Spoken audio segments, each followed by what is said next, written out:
Bueno, vamos a hablar ahora de un tema que de verdad le llaman una de las leyes de la naturaleza. En primer lugar, ¿por qué? Porque justamente trata en lo posible de estudiar los elementos químicos, ¿no? Básicamente es ordenarlo, ¿no? Pero también estudia los elementos químicos, la llamada tabla periódica. Sabemos nosotros que la tabla periódica tiene periodo, tiene grupo, tiene tantas cosas, pero para dar con ello primero se formularon inicialmente una serie de tablas. Por ejemplo, una de las primeras tablas más importantes que se generaron inicialmente era la llamada ley de las tríadas. El amigo Dobereiner ordenó a los elementos en grupos de 3, de tal manera que el elemento intermedio tenía una masa atómica que era la semisuma de los extremos. ¿Qué significaba eso? Si el litio, sodio y potasio es una triada, la masa atómica del sodio tiene que ser igual a 7 más 39 sobre 2. ¿Correcto? ¿Sí? ¿Cuánto me da eso? Eso me da simplemente 23. ¿Está bien? Entonces, de esa manera se da inicio a lo que vendría a ser justamente la tabla periódica. Posteriormente, el amigo Newlands crea su llamada ley de octavas, pero cuidado, ojo. Si bien es cierto la palabra octavas es sinónimo de 8, pero él no ordenó de 8 en 8. Él ordenó de 7 en 7. Lo llamo octavas, ¿por qué? Porque cada octavo elemento se iba repitiendo las propiedades. Cada octavo elemento se repetía las propiedades. Jóvenes, si tú, por ejemplo, coges acá el boro y cuentas octavas, su octava viene a ser el aluminio. ¿Qué significaba eso? Que el aluminio tenía propiedades similares al boro. Por ejemplo, por acá está el oxígeno. ¿Cuánto lo va a hacer? Mira, 1, 2, 3, 4, 5, 6, 7, 8. O sea, si el oxígeno es el 1, el azufre es el 8, el azufre tiene que tener propiedades similares al oxígeno. De ahí nace la palabra ley de octavas, ¿correcto? ¿Sí? Ordenación de 7 en 7, pero se llama octavas porque cada octavo elemento se iba repitiendo las propiedades. Jóvenes, más adelante el geólogo francés Jean Courtois ordena los elementos en orden creciente a su masa atómica, pero en base a un cilindro, ¿no? De tal manera que generaba un helicoide y en una misma generatriz, en una misma columna tenía propiedades, elementos con propiedades similares, donde la masa atómica era creciente de abajo hacia arriba. Litio, sodio, potasio, rubidio, su masa atómica iba creciendo, ¿correcto? ¿Sí? Masa atómica creciente, ¿de acuerdo o no? ¿Qué significaba eso, muchachos? Que simplemente la tabla cilíndrica indicaba de que los elementos se ordenaban en orden creciente a la masa atómica y en una misma generatriz eran propiedades similares, ¿correcto? Un año después, bueno, ya más o menos 6 años después, Mendeleev ordena los elementos en orden creciente a la masa atómica. Bueno, realmente todas las tablas ordenaron en orden creciente a la masa atómica, pero él fue quien crea la ley periódica. Él manifiesta y dice que las propiedades de los elementos son funciones periódicas de la masa atómica. ¿Qué significaba eso? Que la masa atómica dependía, o que la propiedad dependía, ¿no es cierto?, de la masa atómica, ¿correcto? Él hace una tabla periódica e inclusive deja algunos casilleros de elementos no descubiertos en ese entonces. Por ejemplo, cuando él va ordenando dice litio, berilio, boro, carbono, nitrógeno, oxígeno, flúor. Luego venía sodio, magnesio, aluminio, silicio, fósforo, azufre, cloro. Luego venía potasio, calcio. Después del calcio, el elemento que se conocía en ese año no era el escandio, porque el escandio no había sido descubierto, era el titanio. Se suponía que el titanio tenía que estar debajo del aluminio, pero el titanio no podía estar debajo del aluminio, porque en primer lugar en nada se parecía al aluminio. Y según el amigo Mendeleev, para que un elemento esté colocado debajo del otro, al menos tiene que tener algunas cualidades similares, algunas propiedades similares. Y como el titanio en nada se parecía al aluminio, simplemente se deja de lado. Más bien en algo se parecía al silicio, por eso que se coloca debajo del silicio. Luego viene vanadio, cromo, manganeso. Cuando llega al hierro, cobalto, níquel, ¿no? Cuando llega al hierro, cobalto, níquel, esos 3 elementos tenían propiedades similares. Al tener propiedades similares, muchachos, entonces formaban el mismo compuesto, por ejemplo. No había otra cosa que colocarlo en un mismo casillero, mira. ¿Ya? El casillero 8, el grupo 8. Hierro, cobalto y níquel, ¿está bien? Luego viene cobre, zinc. Después del zinc venía el arsénico. Correcto. Si después del zinc venía el arsénico, ha habido casilleros vacíos. Entonces él tuvo que dejar 2 casilleros vacíos más, de elementos no descubiertos en ese entonces. Entonces él dice algo importante, ¿no? Acá habrá elementos que no lo conocemos, pero te voy a decir qué comportamiento tiene, te voy a decir qué propiedades tiene, decía Mendeleev. ¿Ya? Te le da un nombre, mira, ecaboro, ecaluminio, ¿correcto así? Ecasilicio, ¿está bien? A ver, el escandio que está acá, a ver, de acuerdo a la secuencia sería, el escandio sería el ecaboro, acá viene el ecaboro, él es el ecaboro, ¿sí? El ecaboro, ¿correcto así? El galio sería el ecaluminio, ahí está. Y el germanio sería el ecasilicio, ¿está bien? A ver, él es el ecasilicio, ¿de acuerdo? Ya, por si acaso. Vamos a colocar por acá, él es el ecasilicio. Ya, en ese orden, ¿está bien? Le da un nombre que significa después de tal, después de tal, después de tal, nada más, ¿correcto? De esa manera, jóvenes, hablamos sobre la tabla de Mendeleev, ¿no? Julius Lothar Meyer era un alemán que confecciona una tabla algo parecido a Mendeleev, pero él lo hizo en función del volumen atómico. Aparte que se demoró en publicarlo, según dicen los libros, ¿no? Pero básicamente él habla sobre volumen atómico. En cambio, todas las tablas anteriores fueron por masa atómica, incluyendo la de Mendeleev.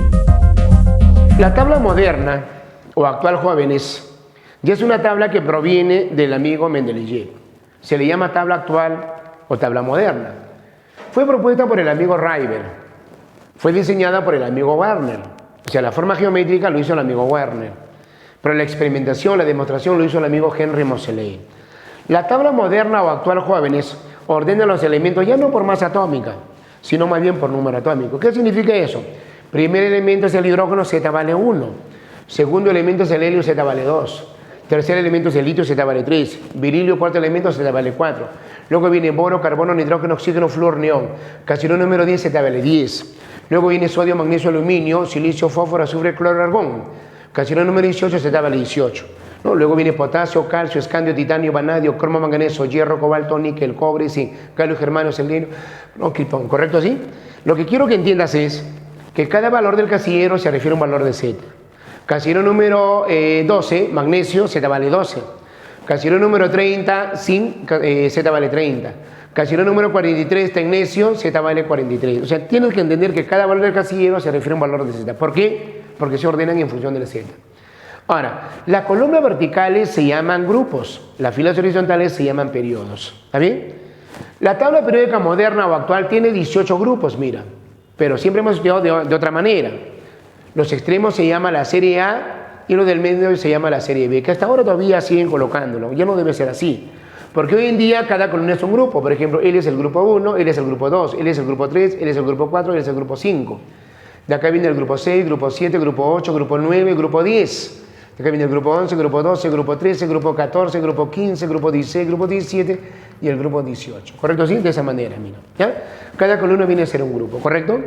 Ahora, cada fila horizontal viene a ser un periodo. Él es el periodo 1, él es el periodo 2, él es el periodo 3, periodo 4, periodo 5, periodo 6, periodo 7. Recuérdalo. Arriba lees el grupo, a la izquierda lees el periodo. Arriba lees el grupo y a la izquierda lees el periodo. ¿Correcto? ¿Sí? Ya no te vayas a olvidar. Ahora, debajo de la tabla se saca dos filitas de elementos llamados de transición interna. Estos elementos están formados por dos filas. Por ejemplo, desde el cerio hasta el lutecio son realmente elementos que deben estar acá en el casillero del lantano, cuyas propiedades son correlativas parecidas al lantano. Díganse la palabra familia de lantano, o más conocidos los lantánidos. ¿Correcto? ¿Sí? De igual manera, desde el torio hasta el laurencio son 14 elementos que se parecen al actínido, más conocido también como los actínidos, o simplemente familia del actínido. ¿Correcto? Entonces, de esa manera, jóvenes, hablamos sobre el llamado elemento de transición interna. Ahora, realmente, jóvenes, en otros países como Europa, ¿no? Asia, Estados Unidos, ¿no? Realmente estudian los elementos por bloques. ¿Cómo funciona eso? Más o menos así, mire. Los elementos de esta zona que estoy señalando se le llama elementos del bloque S. Los elementos de esta zona se le llama elementos del bloque P. De esta zona, elementos del bloque D. Y de esta zona, elementos del bloque F. ¿Qué significa eso, profesor? Significa que cualquier elemento que tú cojas, los serruches, su configuración debe terminar en S, de esa zona. De esta zona va a terminar en P, de esta zona va a terminar en D, y de esta zona va a terminar en F. Salvo acá hay un elemento llamado helio que termina en S2. Todos los demás elementos van a terminar en P, mira, todos los demás elementos. ¿Está bien? Ya, por si acaso.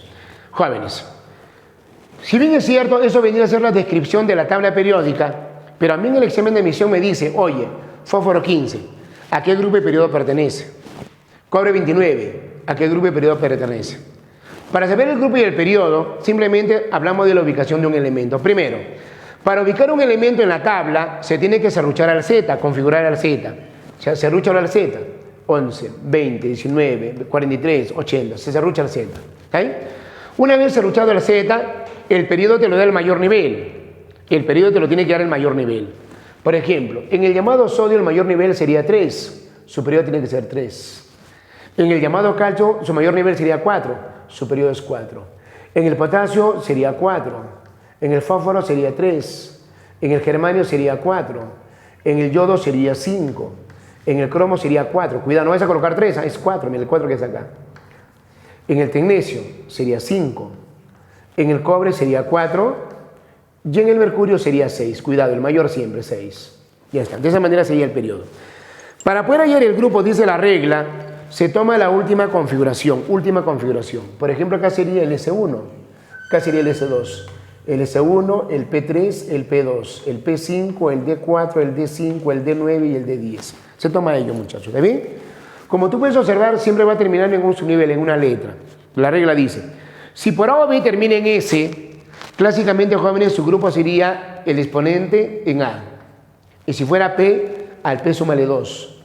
Alfa más 2A. ¿Está bien? Y si fuera, jóvenes, D, sería alfa más 2 también. Pero ya no sería A. Ahora sería B. Y en F, como son los elementos de esta zona, y están en lantano y actínido, siempre son 3B. Entonces, estos elementos siempre van a pertenecer al 3B, sea quien sea el F, no te olvides. ¿Está bien? Por ejemplo, acá. Si termina en S1, la regla dice que sería alfa A, o sea, 1A sería. Simplemente por acá sería el 1A. Acá sería 2A. Acá sería 1A. ¿Está bien? Los demás. Si por A o B termina en P, se le va a sumar, en este caso, 2. P3 más 2 sería 5A. P2 más 2 sería 4A. P5 más 2 sería 7A. Si termina en D de dedo, le vas a sumar también 2, pero ya no sería A, sino B. Ya lo mismo, mira, B. D más 4 sería 4 más 2 sería 6, sería 6B. 5 más 2 sería 7, sería 7B. D9. Si tú le sumas 2 sería 11, pero 11 no puede haber porque el máximo es 8B. Entonces, ¿qué dice la regla, muchachos? Aquí hay excepciones. Si la suma empieza a darle 9 o 10, no hay 9B ni no hay 10B. En esos casos sigue siendo 8B, muchachos. Simplemente 8B. Si la suma te sale 11 es 1B. Y si la suma te sale 12 es 2B. En nuestro caso, a ver. Por ejemplo, es de 9 más 2 sería 11. Si la suma me sale 11 sería 1B. De 10 más 2 sería 12. Entonces su grupo sería simplemente 2B nada más. ¿Correcto, sí? De esa manera hablamos sobre lo que vendría a ser justamente la ubicación. Pero, jóvenes, hoy en día hay que aprender la forma moderna. Tiene algo parecido. Acá sería, por ejemplo, alfa. Acá sería alfa más 2. Y acá sería grupo 3. El único que va a variar es el P de papá. Ya no va a ser alfa más 2, sino más bien va a ser alfa más 12. ¿Por qué? Porque llega hasta 18, mira. Hasta el grupo 18. Por ejemplo, a ver. Acá tenemos el S1. Su grupo actualmente sería 1 nada más. S2, 2. S1, 1. P3 hay que sumarle 12, grupo 15. P2 hay que sumarle 12, 14. P5 hay que sumarle 12, 17. ¿Está bien? D4 le sumamos 2, grupo 6. D5 súmale 2, 7. D9 súmale 2, 11. D10 súmale 2, 12. ¿Está bien? De esa manera, jóvenes, hablamos sobre lo que vendría a ser justamente la llamada ubicación de un elemento en la tabla periódica. ¿Correcto, sí? Como puedes observar, no es nada del otro mundo, es una secuencia nada más. ¿Correcto, sí? Otra forma de estudiar a los elementos es justamente según su clasificación. Por ejemplo, se puede clasificar según su estado físico. ¿Qué elemento conocemos en estado gaseoso? A ver, ¿qué elemento respiramos, por ejemplo? El oxígeno, ¿sí o no? También tenemos el hidrógeno, también tenemos el nitrógeno, también tenemos el cloro, también tenemos el flúor. Aparte de ello tenemos a los llamados gases nobles, ¿sí o no, muchachos? Pero bueno, ¿quiénes son los gases nobles, jóvenes? ¿No? Hace un momento lo comentamos en la configuración, bueno, la semana pasada lo comentamos en la configuración, ¿no? Los gases nobles, a ver, hablamos del helio, hablamos del neón, hablamos del argón, hablamos del criptón, hablamos del xenón y hablamos del radón, ¿correcto? ¿Sí? De esa manera, jóvenes, hablamos sobre lo que vendría a ser justamente el estado gaseoso. En estado líquido solo son dos. Uno es el mercurio y la otra es el bromo. ¿Está bien? Que sería diatómico. Y se supone que en estado sólido vienen a ser todo lo que no se ha mencionado. En estado sólido sería todos los demás, todos los demás. ¿Está bien? Todos los demás, ¿correcto? De esa manera hablamos sobre la clasificación según su estado físico. Ahora, según su nombre familiar, los elementos del 1A se llama alcalino, 2A alcalino térreo, 3A boroide, 4A carbonoide, 5A nitrogenoide y 6A anfígenos o calcógenos. Podemos hablar del 7A llamada halógenos y del 8A llamada gases nobles. Pero acá hay un pequeño problema, muchachos. Los elementos del 1A se llama alcalino, ese es cierto, pero hay un elemento que no tiene familia, es el llamado hidrógeno. ¿Ahí? ¿Pertenece al 1A? Innegablemente pertenece al 1A, pero no se le puede llamar alcalino. ¿Por qué, profesor? ¿Por qué no se le puede llamar alcalino? Porque para que un elemento sea alcalino, tiene que formar un hidróxido. Y para que sea el hidróxido que uno quiere, tiene que ser realmente un metal. ¿Y qué sería de nosotros si el hidrógeno fuera alcalino? Tendría que ser metal. Y si fuera metal, jóvenes, recuerden que los metales son buenos conductores de la corriente, ¿sí o no, muchachos? Un cable peladito, un tomacorriente cercano, estaríamos achicharraditos, ¿sí o no, jóvenes? Mejor que siga siendo huérfano, ¿correcto? ¿Sí? ¿Ya? Que siga siendo no alcalino, ¿de acuerdo o no? ¿Ya? Por si acaso. Según ellos, jóvenes, acá lo puedes verificar también, en esta tablita, míralo, decimos lo siguiente. Del 100% de los elementos, prácticamente el 80% son metales. Prácticamente el 80% son metales, muchachos. La gran mayoría son metales. Pero sin embargo, hay un grupito de elementos que separa a los metales, zona izquierda, zona de metales, de los no metales. Metales de los no metales. Toda la zona derecha, ¿no es cierto?, son los llamados no metales. A veces le incluyen al gas noble, ¿no? Dejan de lado, pero bueno, vamos a tenerlo de esa manera, ¿correcto?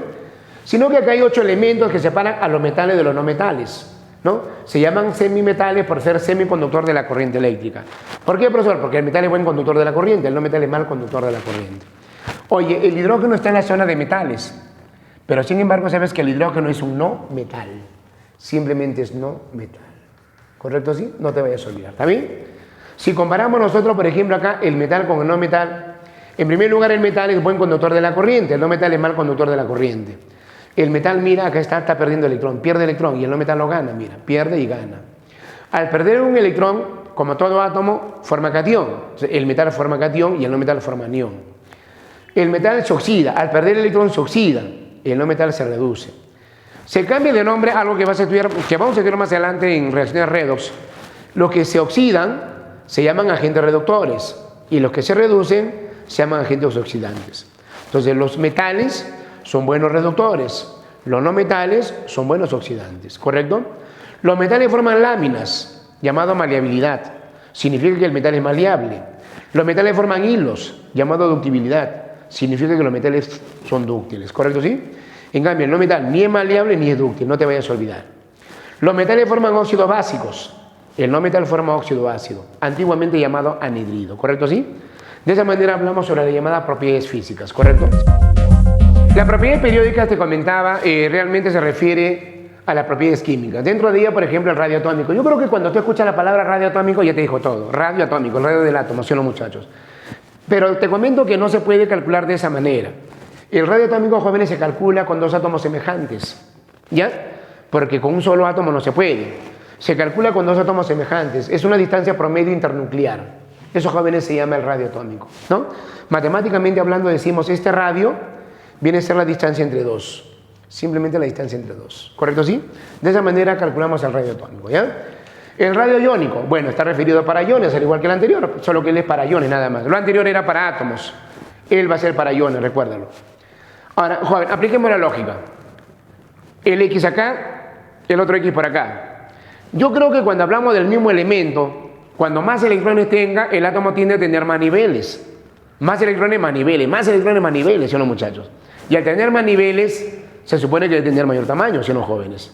Conclusión, entonces, a mayor número de electrones, mayor tamaño, ¿está bien? Pregunta, ¿quién es mayor acá? X-1, X-2, X-2, X... Bueno, yo creo que es indudable comparar solamente el extremo, ¿sí o no, jóvenes?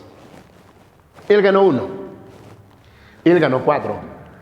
Entonces se supone que el X-4 debe ser mayor, porque tiene más electrones, mayor que ella, mayor que ella, mayor que ella, ¿está bien? De igual manera por acá, Y más 1, Y más 2, Y más 3, Y más 4. Él solo perdió 1 y él perdió 4, entonces él perdió menos, entonces, él tiene más electrones. Y más 1 mayor que Y más 2, Y más 2 mayor que Y más 3, Y más 3 mayor que Y más 4, ¿correcto? ¿Sí? De esa manera, jóvenes, hablamos sobre lo que vendría a ser justamente el tamaño de los átomos. ¿Qué pasaría, por ejemplo, con estos átomos? A ver, veamos. Primero, el llamado neón tiene 10 electrones.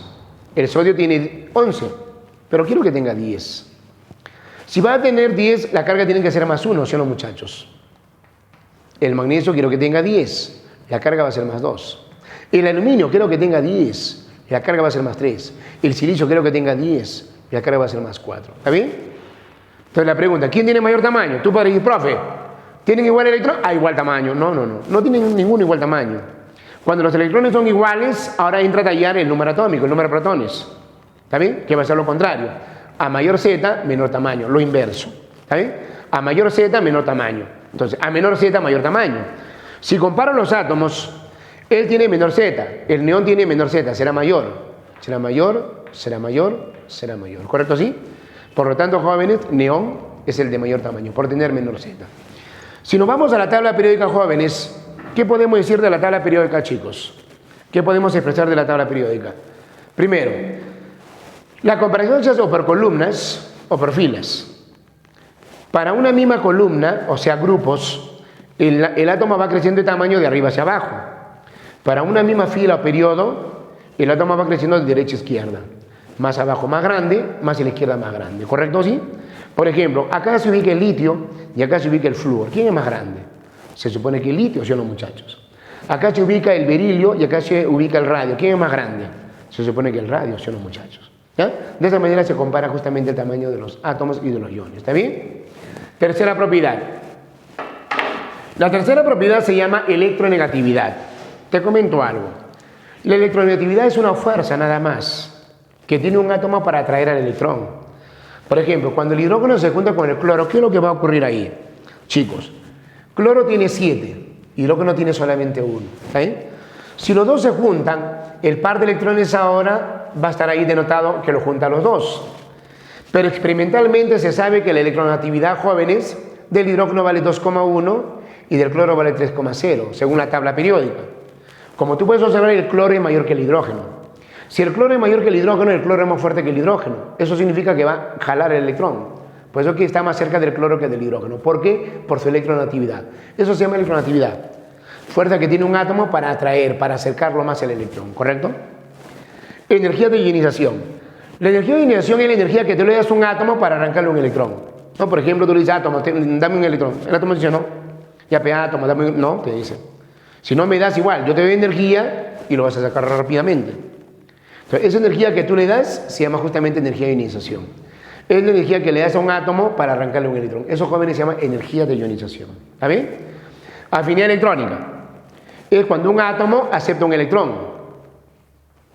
El enagrecimiento, ¿qué hace? Libera energía. Entonces, cuando un átomo acepta un electrón, libera energía. La energía liberada se llama afinidad electrónica. No, esto es en términos generales, ¿correcto? Hay casos particulares, por supuesto, ¿no? Si nos vamos a la tabla periódica, periodo, grupo. Para un mismo periodo, una misma fila, de izquierda a derecha, ¿quién aumenta? La energía de ionización, la afinidad electrónica y la electronegatividad. El radio atómico y el radio iónico es al revés. Míralo, compáralo, las tablas vas a ver, es al revés. ¿Ya? Pero en cambio, la energía de ionización, la afinidad electrónica y la electronegatividad aumentan de esa manera. Más a la derecha mayor, más hacia arriba mayor. ¿Correcto? ¿Sí? Y esos jóvenes, esos muchachos derivan de acá nada más, mira. ¿Está bien? Ahora, él es carácter no metálico y él es poder oxidante. Aumenta de izquierda a derecha y de abajo hacia arriba. El carácter metálico y el poder reductor disminuye. Claro, se supone. Acá está el metal, acá está el no metal. ¿Sí, los muchachos? Carácter no metálico aumenta. Claro, si vas para acá, aumenta el carácter no metálico, ¿sí, los jóvenes? Por tal motivo, jóvenes, de esa manera hablamos sobre la llamada tabla periódica.